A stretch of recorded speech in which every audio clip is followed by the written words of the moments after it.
This little piece of furniture has something that I've never seen before.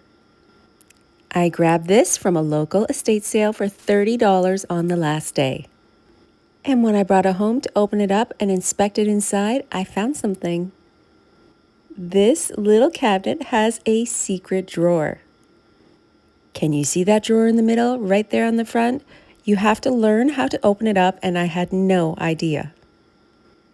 But I called my dad, and he showed me the way by poking a small tool up underneath its spring loads open. I had to remove some feet that were broken and add some vintage wheels to the base. And then obviously a super good clean with White Lightning.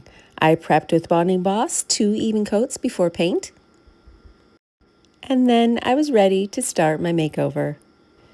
I'm going to forewarn you that this piece might not be for everybody because it is going to be bold and it is going to be a little bit over the top. Okay, maybe a lot over the top.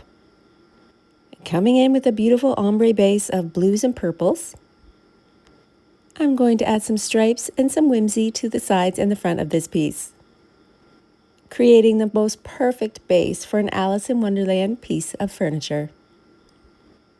I added a touch of gold and shine to these beautiful little caster wheels, and then marked off the top drawer so that I could get the most perfect diamonds that you've ever seen. The top of this piece is going to be fantastic as well. I have a plan for a beautiful hand-painted bunny. Adding a fantastic transfer to the front of this piece to make it very, very over the top. Displaying this beautiful transfer coming up from the base and flicking over the top.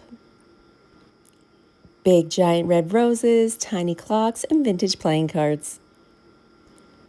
On the top of this project, I'm going to make a playing card. I taped off the shape of a playing card, painted it in, and added a little bit of age, and then I did some hand painting to add a whimsical little rabbit.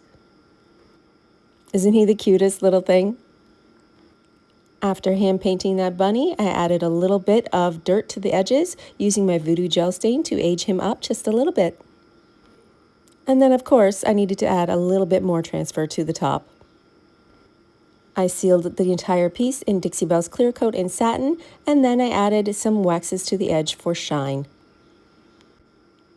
I went through my vintage hardware stash and shined up some vintage hardware to match the front of this piece, and then I was finished. This tiny little washstand with its secret drawer had a massive makeover. I love the combination of a hand-painted bunny along with a transfer on the front of this piece. Would you put this in your home?